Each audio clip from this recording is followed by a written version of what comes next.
Hello friends, this is Normal here for Technique, and today we're going to test out the gaming performance of the new Coolpad Note 3.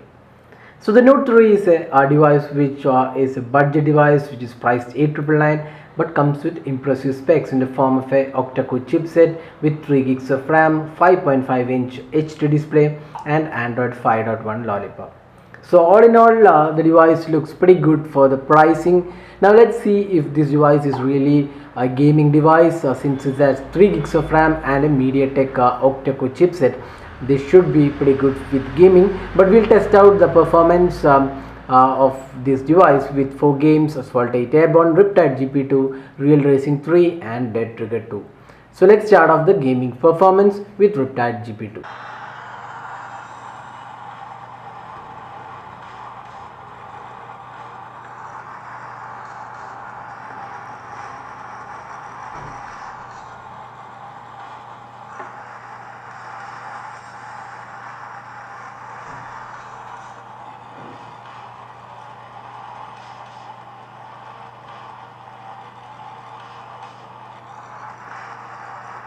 So the performance on Riptide GP2 on this device looks pretty good.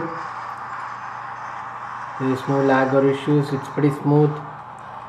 The display quality doesn't look really impressive, but still it's above average quality. The touch response seemed pretty good.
So as you can see, the gaming performance looks really impressive on this device.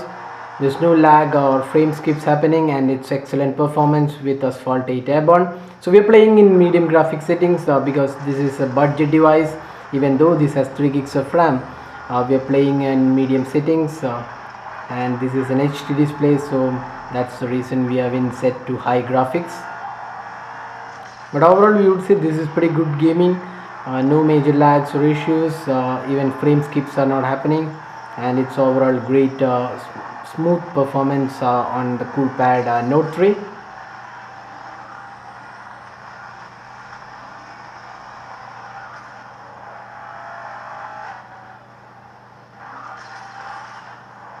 So now we have completed Asphalt 8 Airborne. Let's just have a quick look at the temperatures. It's hit the 42 degrees mark, so the heat generated is pretty high. It's 45 degrees after playing 2 games. So you can see here it's pretty high temperature. The heating is pretty predominant here, so you can see here it's hit the 45 degree mark. Even the display is around the 43 degrees mark, so it's pretty high temperature. Now let's play Real Racing 3.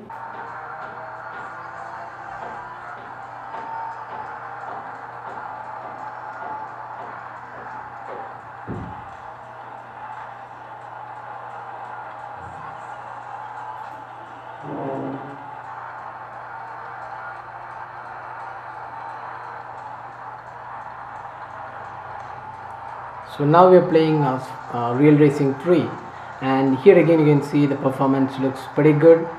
It's pretty smooth, no frame skips, and the overall quality looks pretty good.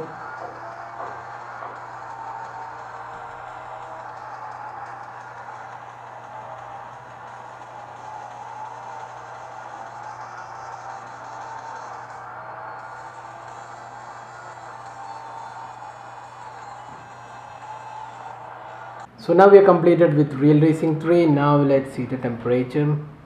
So it's more or less the same temperature, around the 45 degrees. So So you can see here 45.8. So even the display also now around the 45 degrees. Now let's play Dead Trigger 2.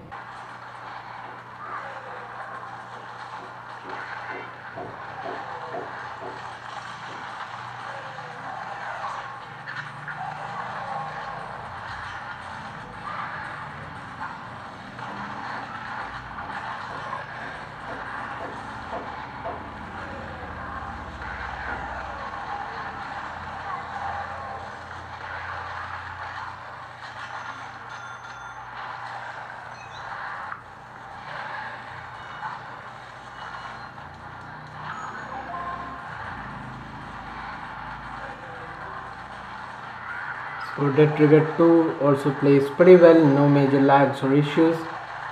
You can see it's pretty smooth, even frame skips aren't happening.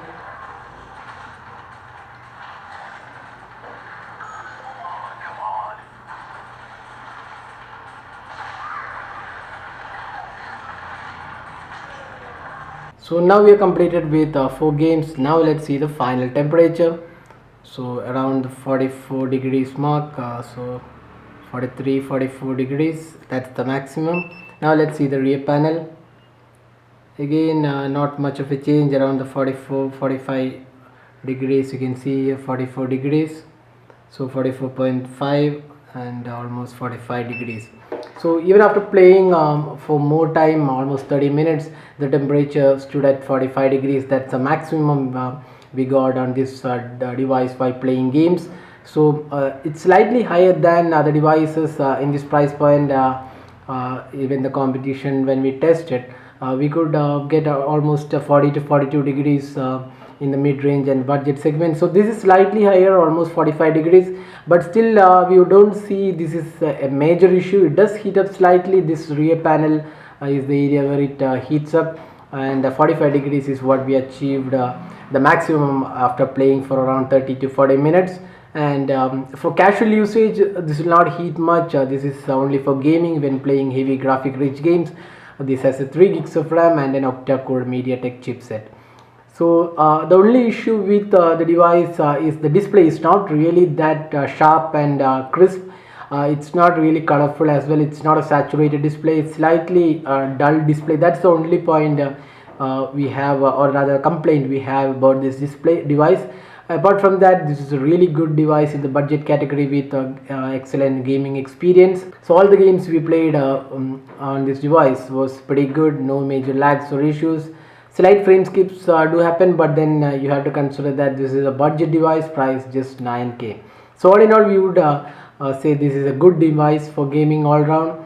And if you're looking for a device in the sub 10K price point for gaming, the Coolpad Note 3 should be your choice.